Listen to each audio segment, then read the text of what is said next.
معزز سامعین حضرات، السلام علیکم ورحمۃ اللہ وبرکاتہ۔ ابھی ماہ شعبان چل رہا ہے، اس کی عظمت بہت بڑی ہے۔ اللہ کے رسول صلی اللہ علیہ وسلم نے فرمایا کہ رمضان المبارک کا مہینہ اللہ کا ہے اور شعبان المعظم ہمارا مہینہ ہے۔ اس مہینے کے 15ویں تاریخ کو شب برات کی شکل میں منائی جاتی ہے۔ اس کے متعلق بہت ساری باتیں ہیں، بہت سارے واقعات ہیں، کچھ قرآن و حدیث سے ہیں، کچھ دیگر کتابوں سے بھی ہے۔ میں چاہتا ہوں کہ ساری باتوں کو آپ لوگوں تک پہنچانے کی کوشش کروں اور اس میں آپ تحقیق کریں کہ کہاں کون کیا ہے۔ تو غور کرتے ہیں سب سے پہلے کہ شب برات کیا ہے، کیونکہ شب برات کے کئی ناموں سے پکارا جاتا ہے۔ لیلۃ المغفرت، لیلۃ الرحمت، شب برات۔ یہ شب معنی رکھتا ہے رات سے اور برات معنی رکھتا ہے چھٹکارا سے، گناہوں کے چھٹکارے سے۔ تو لیلۃ المغفرت، لیل مین سے رات، مغفرت میں گناہوں سے معافی، تو گناہوں سے معافی کی یہ شب ہے۔ اس سے جڑی کچھ کہانیوں کو میں پیش کرنے کی کوشش کر رہا ہوں۔ سب سے پہلے غور کریں گے، ایک بار ڈاکٹر عاصف خرم جہانگیری کی کتاب سے میں آپ لوگوں کے سامنے پیش کرنے کی کوشش کر رہا ہوں۔ ایک بار حضرت سیدنا ابو ہریرہ رضی اللہ تعالیٰ عنہ سے مروی ہے کہ اللہ کے رسول صلی اللہ علیہ وسلم نے فرمایا کہ بے شک اللہ تبارک تعالیٰ اپنے بندوں میں سے ان کو زیادہ پسند کرتا ہے یا ان کو زیادہ پسند فرماتا ہے جو مخلص، پرہیزگار اور گمنام ہوتے ہیں، جن کے چہرے گردآلود ہوتے ہیں، بھوک کی وجہ سے پیٹ اور کمر سے ملے ہوتے ہیں، بال بکھرے ہوئے ہوتے ہیں۔ اگر وہ عمرہ کے پاس جائیں تو انہیں وہاں جانے کی اجازت نہیں ملتی۔ اگر مل بھی گئی کسی محفل میں چلے جاتے ہیں تو ان کو غور نہیں کیا جاتا ہے، ان کی اہمیت نہیں دی جاتی ہے۔ اگر کسی محفل میں نہیں پہنچتے ہیں تو ان کی کمی کو کوئی محسوس نہیں کرتا، یا پھر کوئی یہ محسوس نہیں کرتا کہ وہ نہیں آئے ہیں۔ اگر آ جاتے ہیں تو ان کی رائے مشورے کی کوئی اہمیت نہیں مانی جاتی۔ اگر کوئی ان سے ملاقات کسی کی ہو جاتی تو زیادہ خیال نہیں رکھتے لوگ۔ اگر یہ خود ملاقات کے لیے جاتے تو بھی خیال نہیں رکھتے۔ اگر بیمار ہو جائیں تو کوئی بیماری میں عیادت یا بیمار پرسی کرنے نہیں آتا۔ ان کے مرنے کے بعد جنازے میں بہت سارے لوگ تشریف نہیں لاتے، شامل نہیں ہوتے۔ صحابہ اکرام نے کہا کہ اس طرح کی بات ہے تو پھر ایسے شخص سے ملاقات کیسے ہوگی؟ اللہ کے رسول صلی اللہ علیہ وسلم نے کہا کہ انہی اس طرح کے لوگوں میں شمار ہونے والے اویس قرنی رحمۃ اللہ علیہ بھی ہیں۔ تو لوگوں نے کہا، صحابہ اکرام نے کہا کہ اللہ کے رسول صلی اللہ علیہ وسلم اویس قرنی کون ہے؟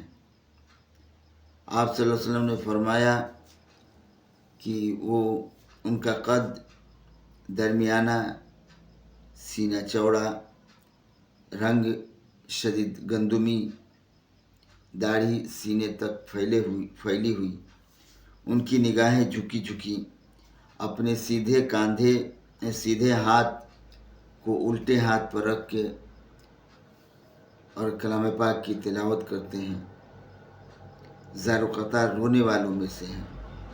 ان کے پاس 2 ہی چادر ہے، ایک چادر بچھاتے اور دوسرے چادر کو اوڑھتے ہیں۔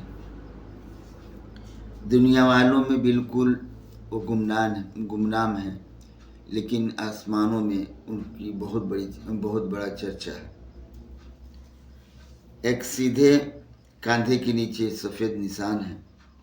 کل روز قیامت کے دن جب نیک لوگوں سے کہا جائے گا کہ آپ جنت میں جائیں، تو اس وقت حضرت اویس قرنی رحمۃ اللہ علیہ کو روک لیا جائے گا کہ باقی جو لوگ نیک نہیں ہیں ان کے لیے آپ سفارش کے لیے رکیے۔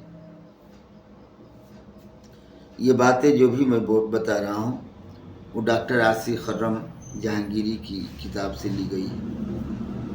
چونکہ اویس قرنی کے بہت سارے نام ہیں، اللہ کے رسول صلی اللہ علیہ وسلم نے انہیں خیر التابعین کہا ہے، اور ان کا نام عبداللہ بھی ہے، سید التابعین بھی ہے، آفتاب امت و ملت بھی ہے، شیخ ملت دین بھی ہے، مطلب کئی ناموں سے ان کو پکارا جاتا ہے۔ سب سے بڑی بات یہ ہے کہ اویس قرنی یمن کے قرن شریف میں پیدا ہوئے۔ ان کے والد کا نام عامر، اسی لیے ان کو اویس قرنی بن عامر کہتے ہیں، اور یہ ان کی والدہ ہیں۔ کم عمری میں ہی، بچپن میں ہی ان کے والد کا انتقال ہو گیا۔ ان کی ماں نابینا تھی، اندھی تھی۔ کام کاج کر کے ان کی پرورش کی، اور پرورش کرنے کے بعد جب یہ ہوش سنبھالے اور انہوں نے دیکھا کہ میری ماں نابینا ہے، تو ان کی مدد کرنے کی کوشش کی، انہوں نے ان کی خدمت کرنے کی کوشش کی۔ اس کے لیے گاؤں کے لوگوں سے سمپرک کر کے گاؤں کے لوگوں سے تعلق بنائے، اور لوگوں کی بکریوں کو لے جا کے جنگل میں چرایا کرتے تھے، اور جو اجرت ملتی اس سے اپنا اور اپنے پیٹ ماں کے خدمت میں گزارا کرتے تھے۔ ماں اندھی تھی، جس کی وجہ سے یہ کہیں کبھی جایا نہیں کرتے، لیکن اللہ کے رسول صلی اللہ علیہ وسلم سے ان کو کافی محبت تھی اور کافی عشق بھی تھا، یہاں تک کہ مدینہ منورہ سے جو لوگ بھی تشریف لاتے ان سے اللہ کے رسول صلی اللہ علیہ وسلم کے بارے میں پوچھتے، وہ دکھنے میں کیسے لگتے ہیں، بیٹھتے ہیں تو کیسے لگتے ہیں، ان کے ناک نقشہ وغیرہ کی جانکاری لیتے، پھر اس کے بعد یہ معلوم کرتے کہ ان سے ملنے والے لوگ کیسے ہیں، ان کے دوستوں میں سے کون کون سے لوگ ہیں، ان کے وضع قطع کس طرح ہے، تاکہ معلومات کرنے کے بعد اگر کبھی آمنا سامنا ہوتا ہم اسے انہیں بخوبی پہچان سکیں۔ اور ان کو کافی دلچسپی ہوتی تھی مدینہ سے آنے والے لوگوں سے حضرت محمد صلی اللہ علیہ وسلم اور دیگر لوگوں کے بارے میں جانکاری کرنے کی، اور ان کی خواہش بھی ہوتی کہ ایک بار کم سے کم جا کے ملاقات بھی کر لیں، لیکن اتفاق نہیں ہو پاتا کیونکہ ماں کی خدمت بھی ضروری ہے، ماں کی خدمت کی وجہ سے یہ نہیں جا پاتے۔ لیکن عشق محمد صلی اللہ علیہ وسلم اور ماں کی خدمت اللہ کو کافی پسند ہے، اور کافی پسند تھا ان کی، جس کی وجہ سے آسمانی دنیا میں ان کے کافی چرچے ہو رہے تھے۔ ایک دن کی بات ہے کہ اپنی امی سے بولے کہ میں چاہتا ہوں کہ کم سے کم حضرت محمد صلی اللہ علیہ وسلم سے ملاقات کراؤں۔ ان کی امی راضی ہو گئی، پہلے تو راضی نہیں ہو رہی تھی کہ دقت ہوگی، میں کیسے رہ پاؤں گی، لیکن بولے کہ صبح نکلتے ہیں اور شام تک انشاءاللہ چلے آئیں گے، اور آپ کی ضروریات کی ساری چیزوں کو آپ کے نزدیک میں مہیا کر کے رکھ دوں گا، اور شام تک یا رات میں چلا آؤں گا۔ تو بڑی مشکلاً وہ راضی ہوئیں۔ اس کے بعد یہ تشریف لے گئے، تو دوپہر ہو گیا پہنچنے میں۔ جب دوپہر ہوا تو وہاں جانے کے بعد پتہ لگا کہ اللہ کے رسول صلی اللہ علیہ وسلم مدینہ منورہ میں نہیں ہیں، وہ ملک شام کی طرف گئے ہیں، اور کوئی نشچت نہیں ہے، کوئی فکس نہیں ہے، اور کوئی یہ پتہ بھی نہیں ہے، کسی کو معلوم بھی نہیں ہے کہ شام تک لوٹ آئیں گے یا 2-4 دن لگے گا۔ تو یہ لا معلوم ہونے کی وجہ سے یا معلوم نہیں ہونے کی وجہ سے وہ کچھ دیر ٹھہر نہیں پائے، اور انہوں نے سوچا کہ اگر میں دیر کروں گا تو رات ہو جائے گی، پھر ماں کو کافی تکلیف ہوگی۔ تو ماں کی تکالیف کو مد نظر رکھتے ہوئے اللہ کے رسول صلی اللہ علیہ وسلم سے بغیر ملے واپس چلے آئے۔ جب واپس چلے آئے تو پھر موقع نہیں ملا کہ قرن سے پھر مدینہ منورہ جائیں۔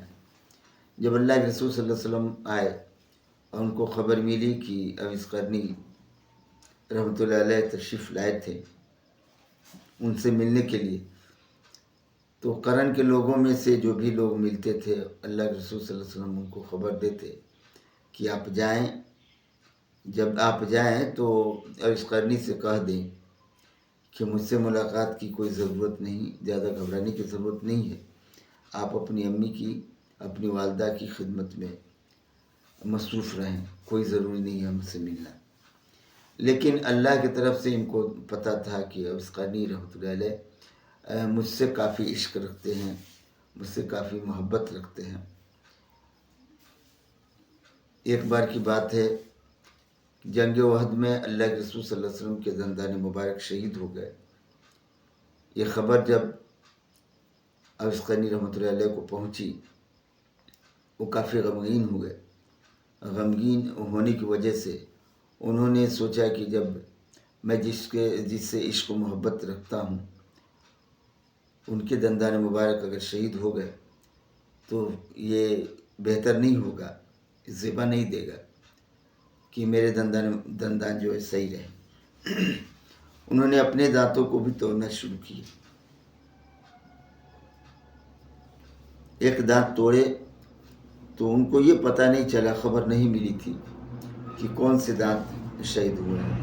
اس لیے انہوں نے ایک دانت توڑے تو ایسا محسوس ہوا کہ یہ دانت نہیں ٹوٹا ہوگا، کوئی دوسرے دانت ٹوٹے ہوں گے، تو دوسرا بھی توڑے، تیسرا بھی توڑے۔ اس طرح توڑتے توڑتے وہ پورے دانت کو توڑ ڈالے، ان کے منہ میں ایک بھی دانت نہیں رہ گیا۔ یہ عشق اور محبت کی دلیل ہے۔ پھر اس کے بعد اللہ کے رسول صلی اللہ علیہ وسلم کی وصال کے دن جب قریب آئے تو اللہ کے رسول صلی اللہ علیہ وسلم نے حضرت عمر فاروق رضی اللہ تعالیٰ عنہ اور حضرت علی کرم اللہ وجہہ کو بلائے اور انہوں نے کہا کہ دیکھیے یہ جو میرا کرتا مبارک ہے یا خرقہ مبارک ہے، اس کو آپ لے جا کے میرے وصال کے بعد اس کو لے جا کے حضرت اویس قرنی رحمۃ اللہ علیہ کو دے دینا ہے۔ تقریباً اللہ کے رسول صلی اللہ علیہ وسلم کی وصال کے 10 سال تک لوگ تلاش کرتے رہے، تو سب سے پہلے ملاقات حضرت بلال رضی اللہ تعالیٰ عنہ سے ہوئی۔ تو اویس قرنی رحمۃ اللہ علیہ سے بولے کہ اے اویس ابن عامر، آپ سے حضرت عمر فاروق رضی اللہ تعالیٰ عنہ اور حضرت علی رضی اللہ تعالیٰ عنہ ملاقات کے متمنی ہیں، آپ ملاقات کر لیجیے گا۔ جو بھی جاتا مدینہ منورہ میں تو ان سے حضرت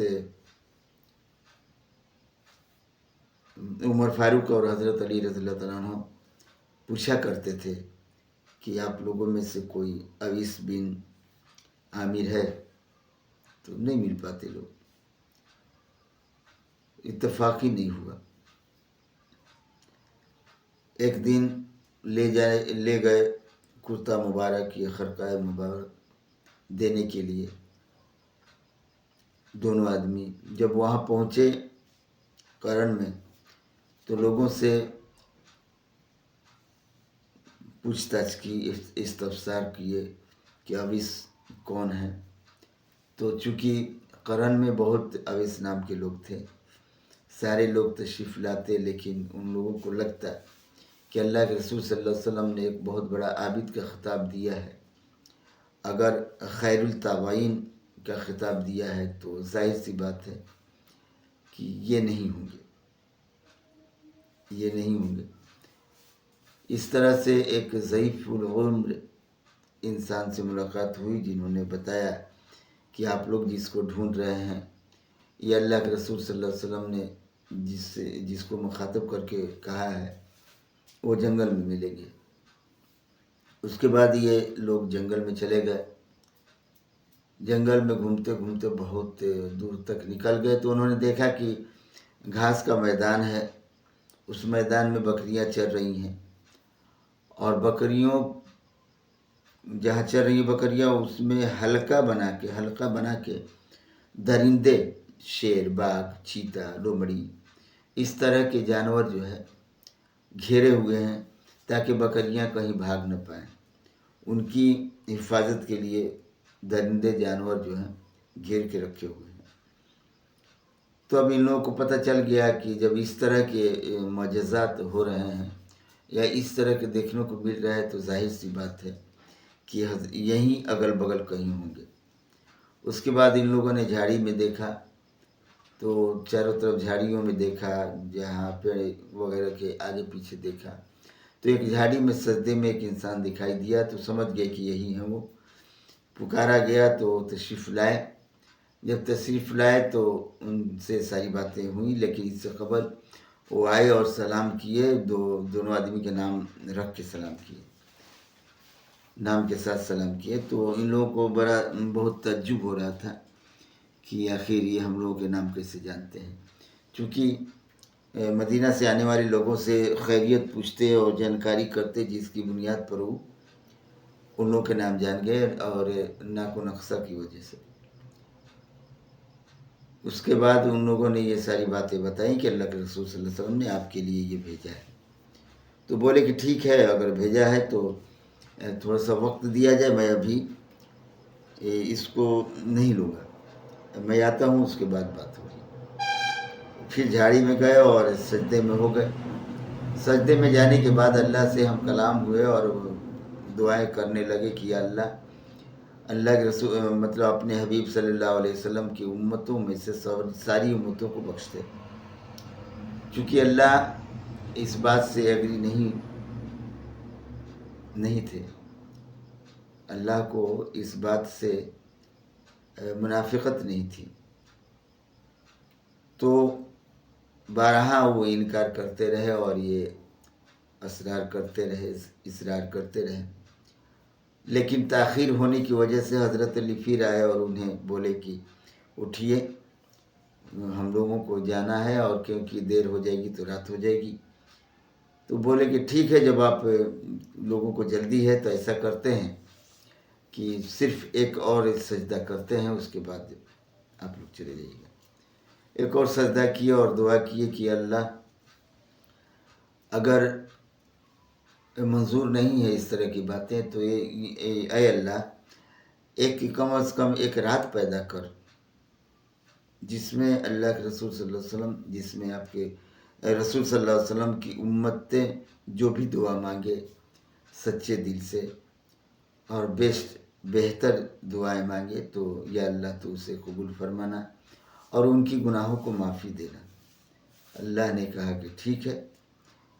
تو ایسی بات ہے کہ ایک رات میں منعقد کرتا ہوں، وہی رات جو پہلے سے چلتی آ رہی ہے، شعبان کی 15ویں رات، یہ جو ہے مغفرت کی رات مانی جائے گی، اس کا نام شب برات ہوگی، اسی رات میں دعائیں مانگنے کے لیے عنایت کی جا رہی ہے۔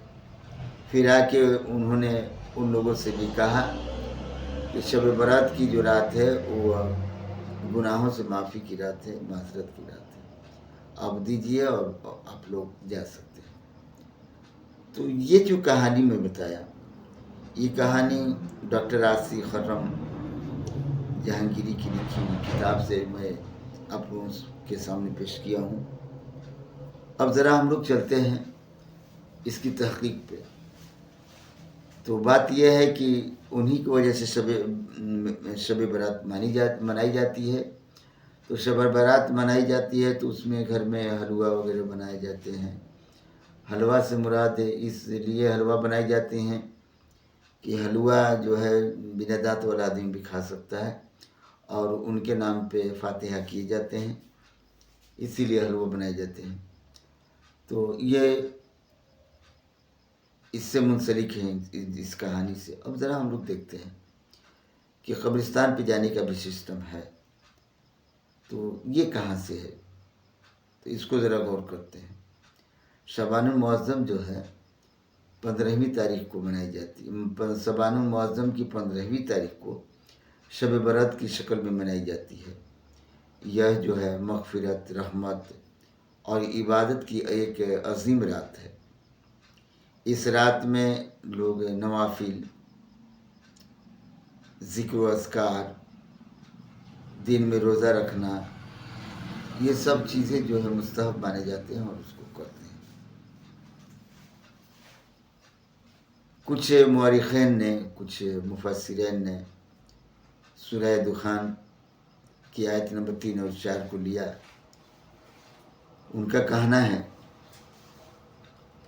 وہ اس آیت کو پیش کرتے ہیں کہ والکتاب المبین انا انزلنا فی لیلۃ المبارکہ انا کنا منذرین فیہا یفرق کل امرکم امرا من عندنا انا کنا مرسلین۔ مطلب رہا کہ والکتاب المبین، قسم ہے کتاب، روشن کتاب کی، قسم ہے روشن کتاب کی، انا انزلنا فی لیلۃ المبارکہ، کہ ہم نے اسے ایک مبارک رات میں اتارا، نازل کیا۔ انا کنا منذرین، ہم لوگوں کو خبردار کرنے والے تھے۔ فیہا یفرق کل امر حکیم، اور اسی رات بڑی حکیمانہ معاملات ہوتے ہیں، اسی رات کو حکیمانہ معاملات ہوتے ہیں۔ امرم من عندنا، اور ایک حکم میری طرف سے وارد ہوتی ہے اسی رات کو۔ انا کنا مرسلین، اور ایک پیغمبر بھیجنے والے تھے۔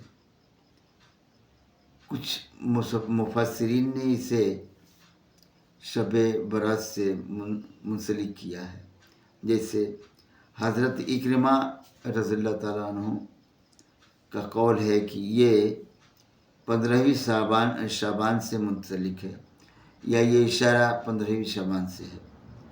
لیکن بعض مفسرین جیسے ابن عباس رضی اللہ تعالیٰ عنہ، ابن عمر رضی اللہ تعالیٰ عنہ، مجاہد رضی اللہ تعالیٰ عنہ، قتادہ رضی اللہ تعالیٰ عنہ، حسن بصری رضی اللہ تعالیٰ عنہ، سعید بن جبیر رضی اللہ تعالیٰ عنہ، ابن زید رضی اللہ تعالیٰ عنہ، ابو مالک رضی اللہ تعالیٰ عنہ، ضحاک رضی اللہ تعالیٰ عنہ وغیرہ، ان لوگوں نے یہ نقل کیا ہے کہ یہ ایک مرسل روایت ہے، اور ان لوگ اس کو تسلیم نہیں کرتے، بلکہ ان لوگوں کا کہنا ہے کہ یہ جو ہے رمضان المبارک سے تعلق رکھتا ہے، شب قدر سے، لیلۃ القدر سے، کیونکہ اسی میں یہ فرمان ہے کہ شہر رمضان الذی انزل فیہ القرآن، رمضان کو مہینہ ہے جس میں نے قرآن نازل کیا۔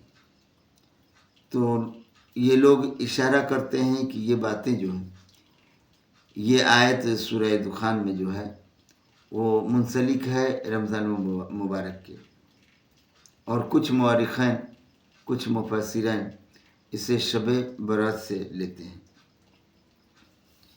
ابن کثیر کہتے ہیں کہ عثمان بن محمد جو روایت امام زہری کے حساب سے کرتے ہیں، انہوں نے کہا کہ شعبان سے شعبان تک کے قسمتوں کے فیصلے ہونے کی متعلق نقل کی ہے ایک مرسل روایت ہے۔ قاضی ابو بکر ابن ازلی کہتے ہیں، رحمۃ اللہ علیہ کہتے ہیں کہ نصف شعبان کی رات کے متعلق کوئی حدیث قابل اعتماد نہیں ملتی۔ نبی کریم صلی اللہ علیہ وسلم نے فرمایا کہ 15ویں شعبان کی رات اللہ تبارک تعالیٰ آسمان دنیا پر نزول فرماتا ہے، اور بنو کلب کی بکریوں کے بالوں سے زیادہ لوگوں کو بخش دیتا ہے۔ حضرت عائشہ صدیقہ رضی اللہ تعالیٰ عنہ فرماتی ہیں کہ شعبان کی 15ویں شب میں نے نبی کریم صلی اللہ علیہ وسلم کو اپنی آرام گاہ میں موجود نہ پایا، تو میں تلاش کرنے کے لیے نکلی کہ آخر کدھر ہے۔ دیکھا کہ اللہ کے رسول صلی اللہ علیہ وسلم جنت البقیع یعنی مدینہ منورہ کے جو سامنے ایک قبرستان ہے، اسی کا نام جنت البقیع، اس میں ہیں اور دعائیں کر رہے ہیں۔ وہاں کے جتنے بھی شہید ہیں، علماء ہیں،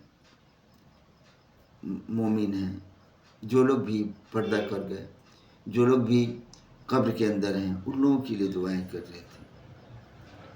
اور پھر اللہ کے رسول صلی اللہ علیہ وسلم نے فرمایا کہ اے عائشہ، آج شعبان کی 15ویں تاریخ ہے، اس رات میں اللہ تبارک تعالیٰ آسمان دنیا پر نزول فرماتا ہے اور قبیلہ بنو کلب کی بکریوں کے بالوں کی تعداد سے زیادہ گناہگاروں کو بخشش فرماتا ہے۔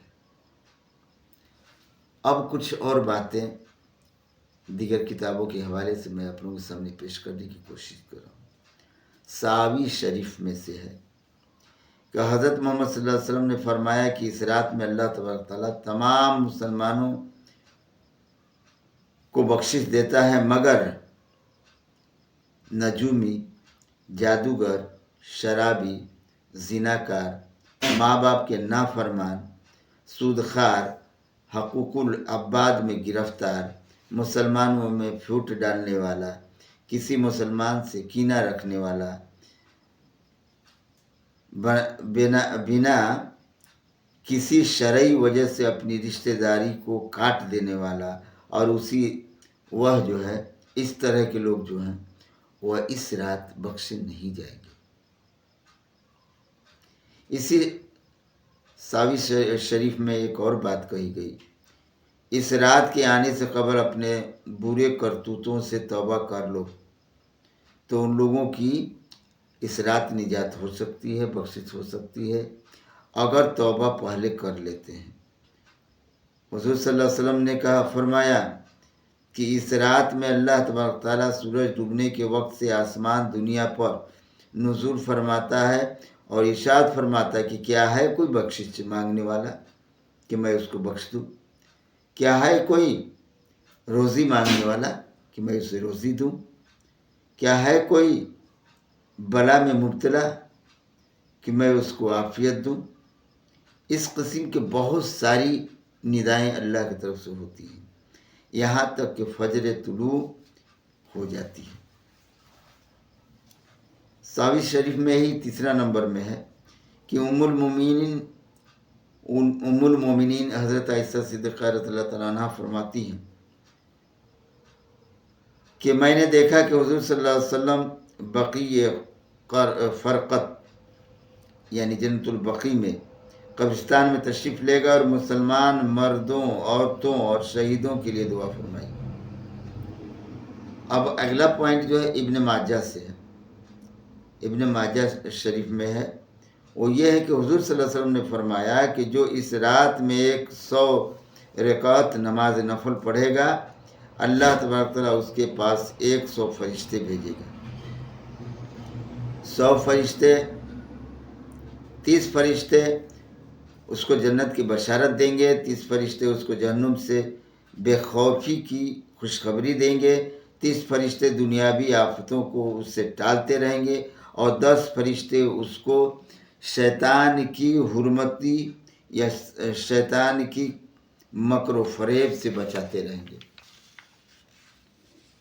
اب اگلی جو پوائنٹ ہے وہ ہے ما ثبت من السنہ سے تعلق رکھتا ہے۔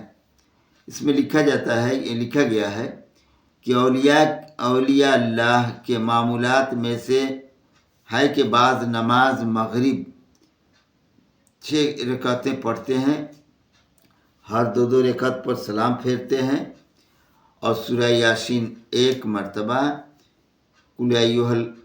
قل اللہ احد 21 مرتبہ پڑھتے ہیں،